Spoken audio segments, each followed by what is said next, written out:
দ্বিতীয়বারের মতো হোয়াইট হাউসে ফিরছেন ডোনাল্ড ট্রাম্প। তার এই ফেরা বৈশ্বিক রাজনীতি ও নীতিতে বড় পরিবর্তন আনতে পারে।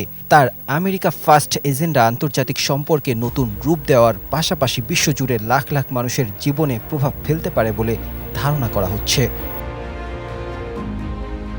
ট্রাম্প বলছেন তিনি রাশিয়া ইউক্রেন যুদ্ধ একদিনেই শেষ করতে পারবেন, তবে তিনি কিভাবে সেটা করবেন তা বিস্তারিত বলেননি।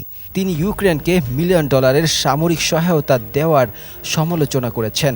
এতে উদ্বেগ দেখা দিয়েছে যে তিনি হয়তো ইউক্রেনকে আঞ্চলিক সমঝোতা করতে চাপ দিতে পারেন। ট্রাম্পের মনোনীত বিশেষ দূত কিথ ক্লেক 100 দিনের মধ্যে এ সংকট সমাধানের লক্ষ্যে কাজ করছেন এবং ইউক্রেনকে শান্তি আলোচনায় অংশ নেওয়ার শর্তে সহায়তা দেওয়ার কথা বলছেন।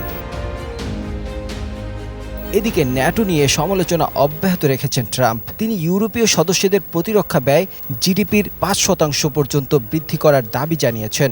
যদিও তিনি ন্যাটো থেকে যুক্তরাষ্ট্রকে প্রত্যাহারের কথা স্পষ্ট করেননি, তবে তিনি ইউরোপীয় মার্কিন সেনাদের সংখ্যা কমিয়ে ন্যাটোকে দুর্বল করে দিতে পারেন।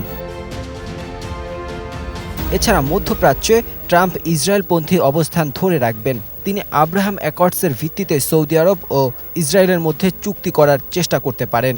ইরানের বিরুদ্ধে তার কঠোর অবস্থান অব্যাহত থাকতে পারে।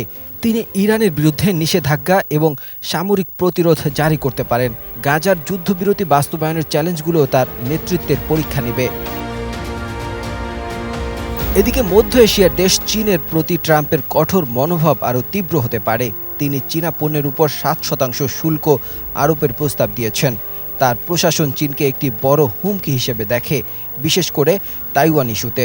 ট্রাম্প সামরিক পদক্ষেপের বিরোধিতা করলেও তাইওয়ানের প্রতি চীনের যে কোনো আক্রমণাত্মক পদক্ষেপের বিরুদ্ধে অর্থনৈতিক প্রতিশোধের হুমকি দিয়েছেন ট্রাম্প। এবার আসা যাক জলবায়ু পরিবর্তনের দিকে।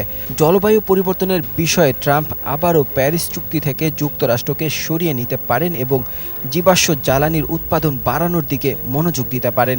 তিনি সবুজ শক্তির জন্য আর্থিক প্রণোদনা কমানো এবং তেল ও গ্যাস ড্রিলিং বাড়ানোর প্রতিশ্রুতি দিয়েছেন, যা বৈশ্বিক জলবায়ু প্রচেষ্টাকে ধীর করতে পারে এবং নবায়নযোগ্য জ্বালানির দিকে বিশ্বের ধাবমান প্রবণতা থামবে না। এদিকে অভিবাসন নিয়ে কঠোর পদক্ষেপ নিচ্ছেন ট্রাম্প। অভিবাসন নিয়ে ট্রাম্প লাখ লাখ অনথিভুক্ত বা অবৈধ অভিবাসীকে বিতাড়িত করার প্রতিশ্রুতি দিয়েছেন এবং জন্মসূত্রে নাগরিকত্ব বাতিলের পরিকল্পনা করছেন। তার পরিকল্পনার মধ্যে রয়েছে বিতর্কিত ভ্রমণ নিষেধাজ্ঞা পুনর্বহাল করা এবং সীমান্তে নিরাপত্তা কঠোর করা। তবে বিশেষজ্ঞরা বলছেন তার এই পরিকল্পনাগুলো আইনি, লজিস্টিক এবং আর্থিক দিক থেকে বড় চ্যালেঞ্জের মুখে পড়বে। এছাড়া গ্রিনল্যান্ড এবং পানামা খাল নিয়ে ট্রাম্প বড় ছক কষেছেন। ট্রাম্প কৌশলগত এবং অর্থনৈতিক স্বার্থের কথা উল্লেখ করে গ্রিনল্যান্ড কেনার এবং পানামা খালের নিয়ন্ত্রণ নেয়ার ব্যাপারে তার বিতর্কিত ইচ্ছার কথা প্রকাশ করেছেন।